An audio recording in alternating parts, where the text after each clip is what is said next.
Chère Latulienne, cher Latulien, comme tous les maires de France, j'ai dû annuler les vœux du maire en présentiel prévus le 21 janvier 2022 à la Tuile. Avec toute l'équipe municipale, nous souhaitions vous présenter à cette occasion nos projets majeurs en cours ou à venir. Malgré cette annulation et grâce à cette petite vidéo, je suis heureux de vous présenter au nom de la commune de la Tuile mes vœux les plus sincères pour cette nouvelle année. J'espère comme vous tous que 2022 sera une année plus apaisée et plus sereine que les 2 années précédentes, sur le plan sanitaire tout au moins. Je veux d'abord avoir une pensée émue pour tous ceux qui sont touchés par la maladie et pour tous ceux qui ont perdu un être cher. Je pense plus particulièrement aux proches de Sébastien, à Manu et sa fille et à toute la famille Mosselin qui nous a quittés ces dernières heures dans des circonstances dramatiques. Ces 2 dernières années ne nous auront pas permis d'avoir des échanges directs en réunion publique, y compris pendant la campagne municipale de 2020. Nous sommes impatients de vous retrouver pour échanger sur les actions communales. Pour autant, je vous le confirme, toute l'équipe municipale est au travail. Vos 3 adjoints, Roland, Sophie, Jérôme et Pierre-Étienne, que nous considérons comme notre 4e adjoint, sont fortement impliqués dans leurs missions respectives. Chacun de vos autres conseillers municipaux a pu trouver ses marques et participe à sa mesure à l'action collective dans un climat constructif et ouvert, aidé par une équipe d'agents mobilisés et tournés vers le service public.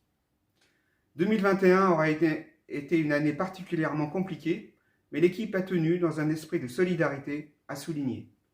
Un petit salut amical à Nado Valérie, arrêté depuis plusieurs semaines. Nous sommes impatients de vous retrouver en forme.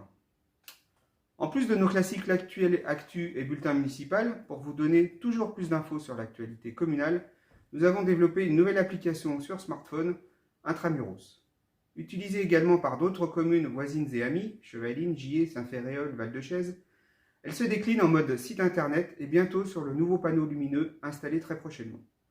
En plus de vous informer, elle vous permet de nous alerter, de nous interroger sur n'importe quel sujet. N'hésitez vraiment pas. Co-construire des projets avec vous, c'est une de nos volontés. Concrètement, un premier projet de ferme solaire dans la zone artisanale et l'ancienne décharge sera déjà initié en 2021, sera affiné avec les artisans et les propriétaires concernés en 2022.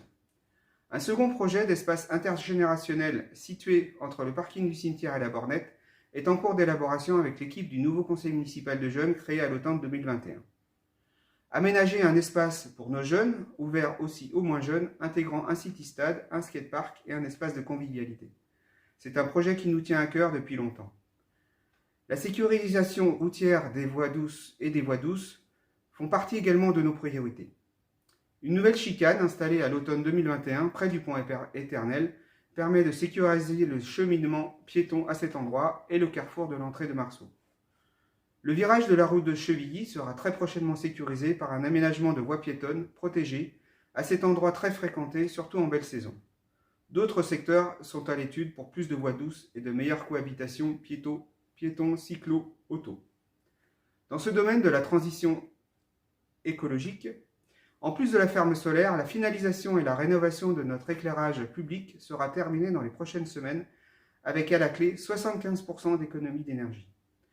Notre volonté est forte dans ce domaine. C'est pourquoi une conseillère énergie dédiée du CIAN nous aide efficacement à identifier et mettre en œuvre des actions concrètes.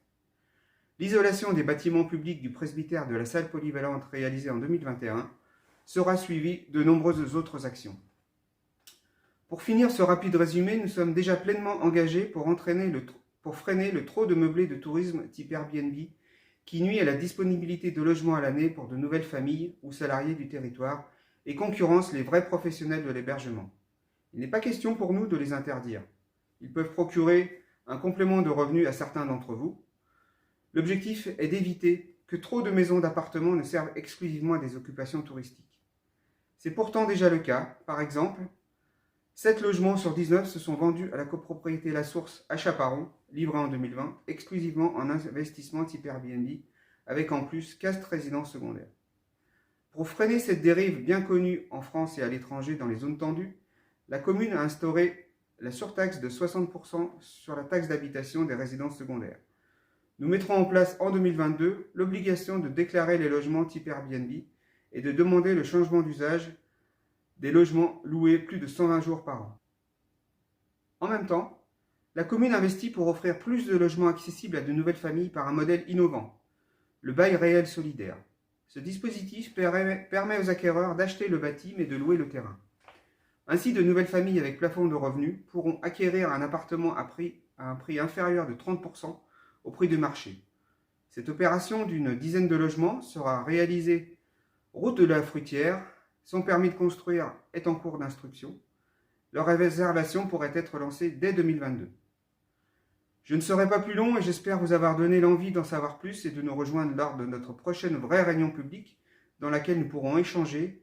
Nous remplacerons sans doute la traditionnelle galette par des crêpes ou des œufs de Pâques ou autre chose selon le contexte sanitaire.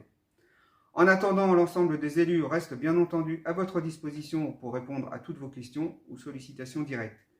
Je me joins pour finir à toute l'équipe du conseil municipal et du personnel pour vous souhaiter nos vœux de convivialité retrouvée, de sérénité, de lucidité, de ténacité, de gaieté et de félicité, en plus de la santé bien méritée. Prenez soin de vous, bonne année à tous et à bientôt.